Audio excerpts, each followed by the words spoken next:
I'm an 18-year-old guy, and I've been grappling with my relationship with my dad for as long as I can remember. My dad has another son, Cameron, who's the same age as me. We're half-brothers because my dad got two women pregnant around the same time. I'm older by 6 months, but he chose to stay with Cameron's mom and they're married now. Cameron is their only child together. Even though my dad made an effort to be part of my life, I've always felt like I was just the backup son. I know he loves me, but it's painfully clear that he loves Cameron more. When I was younger, he'd make the hour-and-a-half drive to see me, take me on trips, and ensure I had what I needed. But no matter what he did, I couldn't shake the feeling that I was always second. If Cameron and I had events at the same time, my dad would always pick Cameron's over mine. I'll never forget one time I had an award ceremony. My dad didn't come because Cameron had a cold. Another time, I asked him to teach me how to drive, but he said he couldn't because he'd promised Cameron he'd teach him first. The list of moments like this goes on and on. My dad would show up for me, when it didn't conflict with Cameron. Cameron and I get along, but we're not close. He's spoiled, and it's obvious to me that he's the favorite.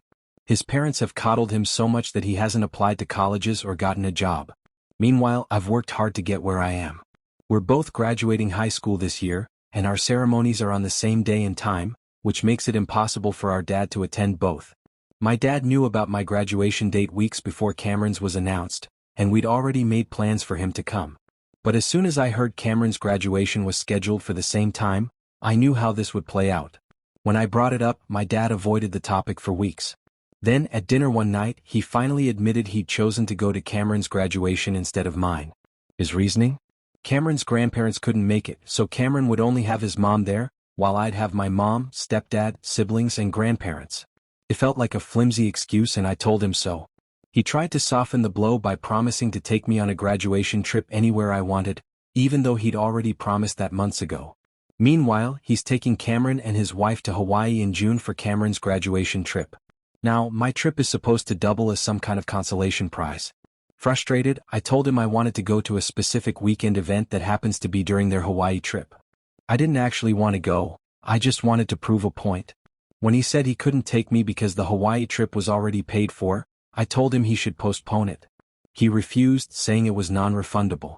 That's when I told him straight up, if he doesn't come to my graduation, he can consider our relationship over. I don't care about any makeup trips or promises. Either he shows up for me or I'm done. He said I was being unreasonable, but I've had enough. I've spent my entire life being the second choice. I already knew he wasn't going to come, but I stood my ground. On the day of my graduation, something surprising happened. My dad actually showed up.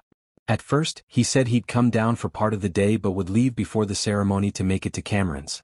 I told him not to bother if he wasn't staying for the actual graduation, but he came anyway. We had a small gathering at my house with my mom's side of the family, and he acted like everything was fine. It annoyed me. I refused to take pictures with him, telling him I'd only take pictures at the ceremony. If he wanted pictures with me, he'd have to stay. As the time for the ceremony approached, he said he had to leave. I said goodbye, forever. He pulled me aside to talk, trying to justify his decision again, but I wasn't having it. I reminded him that this wasn't a temporary fight or something I'd get over. I told him I wasn't going to call him in a few years to apologize or beg for his attention. This was it. When he asked why I was being like this, I let it all out. I told him I was tired of always being second. My entire life it's been the same story. Cameron needs him, Cameron comes first. Even when I had my graduation date set first, he still chose Cameron. It was the final straw. I asked my dad to give me one solid reason why Cameron's graduation mattered more than mine. Specifically something beyond the usual, it's a tough situation, or I can't be in two places at once. He finally admitted the truth. If he skipped Cameron's graduation, his wife would be furious, and his home life would become unbearably tense. That stung. I asked him why it was always me who had to sacrifice, why I always had to be the one left disappointed, while Cameron and his wife never seemed to have to compromise. He didn't have an answer. I was done holding back.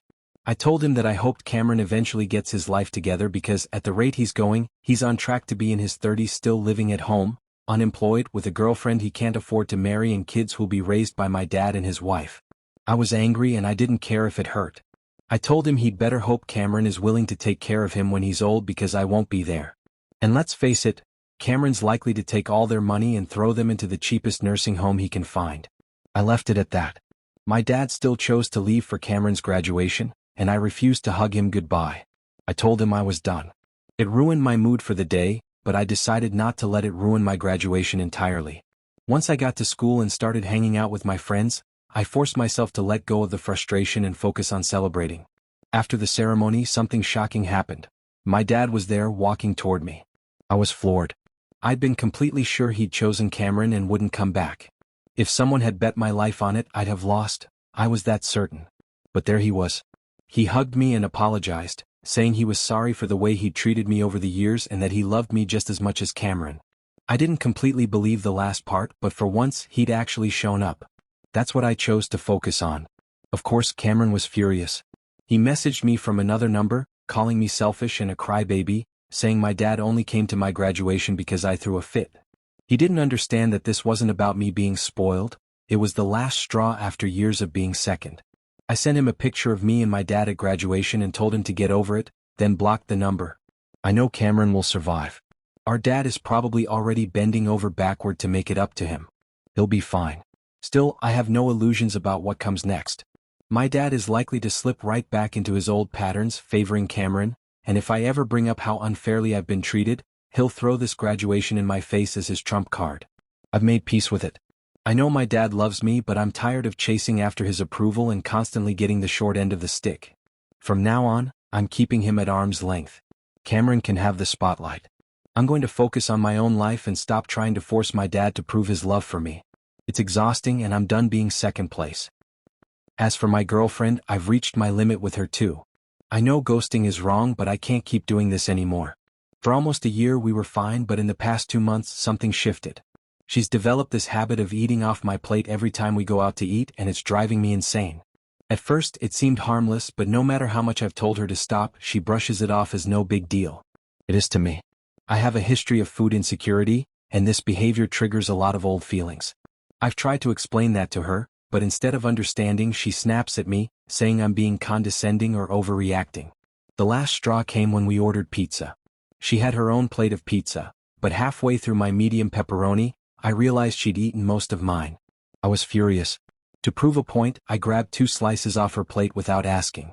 She lost it, screaming at me, calling me names, acting like I'd done something unforgivable. I just tossed the slices back onto her plate, nodded at her, and walked out. She texted me, accusing me of being violent because I threw pizza on her plate. That's when I knew I was done. I've never raised my voice at her or been aggressive in any way, but her overreaction was the final push I needed. She's since tried to apologize, but I'm not going back.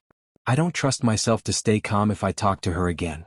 I'm not proud of ghosting her, but I need to protect my peace. I don't like who she's turned into, and I hate who I'm becoming because of her. I'm moving on.